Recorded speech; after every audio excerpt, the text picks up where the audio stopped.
such as Google, where the pay-per-click bids, they're not always going to be the maximum. You hope they're not anywhere near the maximum, but they're not always going to be the maximum when there's not a lot of competition, so you're going to get some cheaper. So what's the average that you paid? And then there's the effective cost per click, which is basically the same metric, but it's applied to a different style of campaign. So for example, a CPM campaign, which we're going to talk to, you don't pay per click, you pay per 1,000 impressions. So you want to find out how many clicks you got over that 1,000 impressions divided by what you paid, and that's going to be the effective cost per click.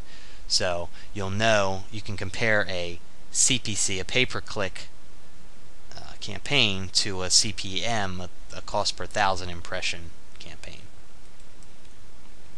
So when we're evaluating pay-per-click, the click-through rate, or the CTR, is of vital importance. So this is basically your clicks divided by your impressions. If you got 100 clicks and you got 1,000 impressions, then you have a 10% click-through rate, and that's pretty good.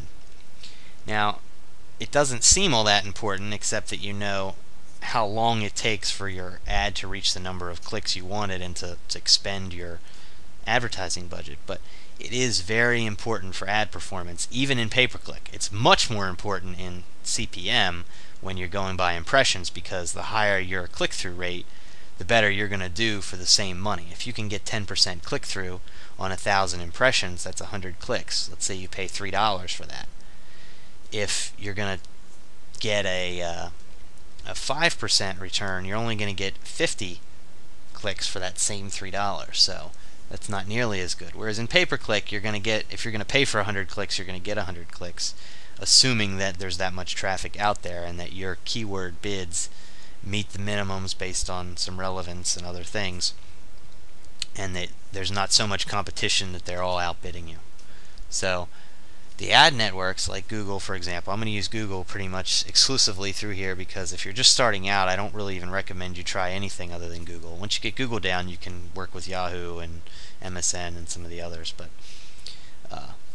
it's very important that you lower your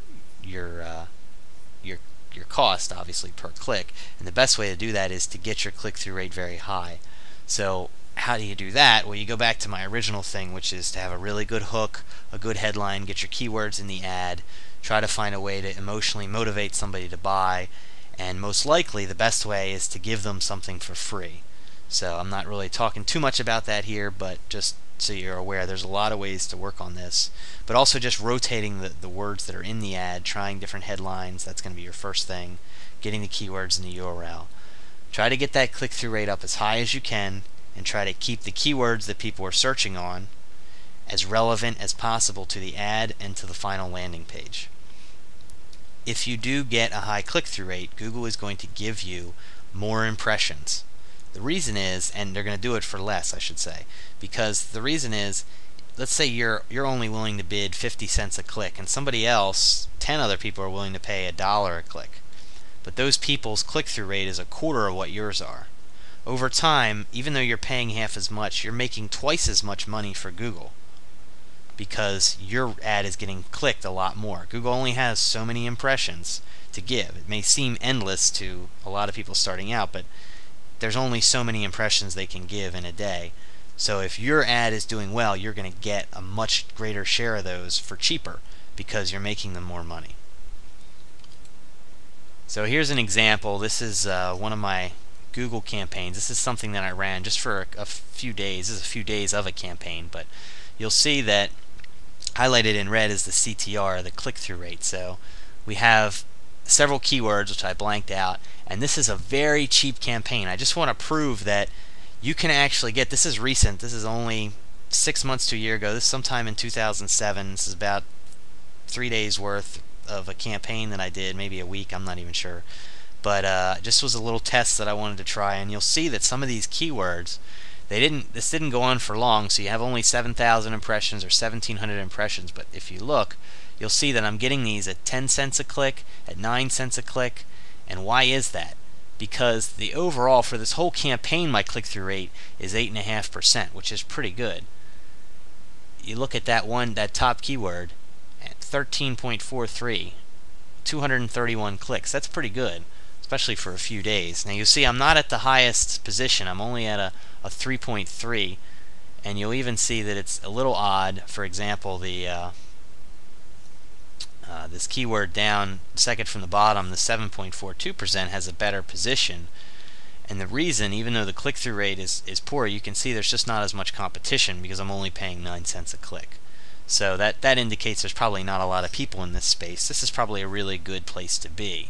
So if you can get a 13% click-through rate, you're doing just phenomenally well. And it's really going to depend on how specific your keywords are, what kind of niche market you have, how much those keywords can pull in a real prospect.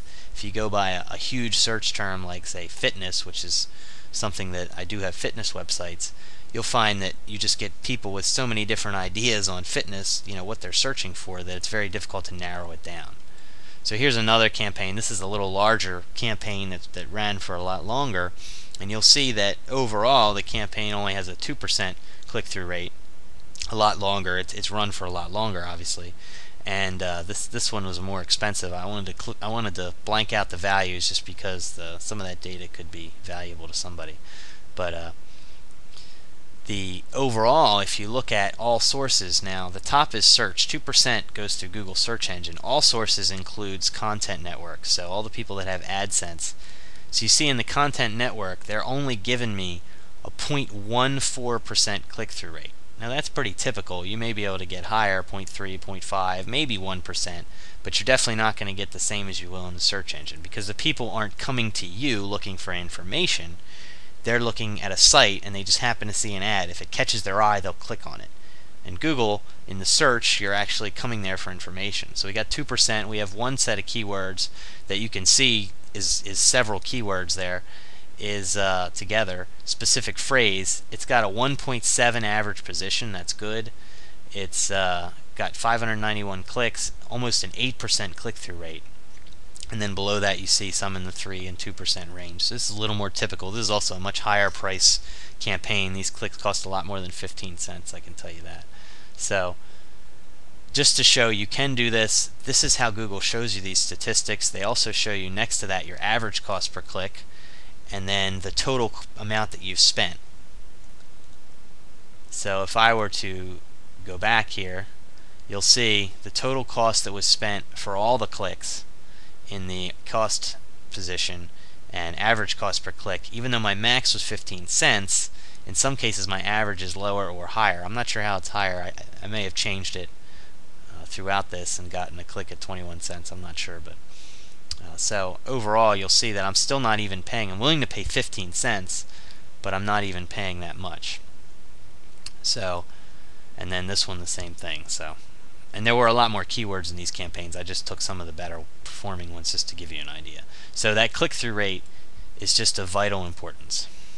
So now let's talk about cost per view. This is something you don't see a whole lot, but essentially it's just the cost per impression. So it's that impression number, however many times. Sometimes they'll say 1 cent per impression. A lot of times it's used just to make a CPM campaign sound better. It would only cost you 1 cent per per impression or something like that. That's actually really expensive. That's $10 per CPM, $10 per 1,000. So that's really not good. So you want to be a little aware of that, but you just ought to know what it is. And you're going to pay, it doesn't matter how many times somebody clicks on it, you're still going to pay per impression. So then the more common is cost per 1,000 impressions, or CPM. And so it's the same thing as cost per view, just times 1,000, or divided by 1,000, depending on how you look at it. And so this is what you're going to see most times for the banner ads, media buys, what you see all across content sites all over the place, from Yahoo to any sort of specific content site that you can think of. You'll see banner ads everywhere. You also see pop-up ads, pop-under ads, exit pop-ups, and just all different things. These are all basically banners, and they're mostly on a cost per 1,000 impression basis. It's important to note here that even though we're going to focus on, say, Google AdWords, and you can do CPM in Google AdWords, by the way, the media buys across the internet are huge business. You could put out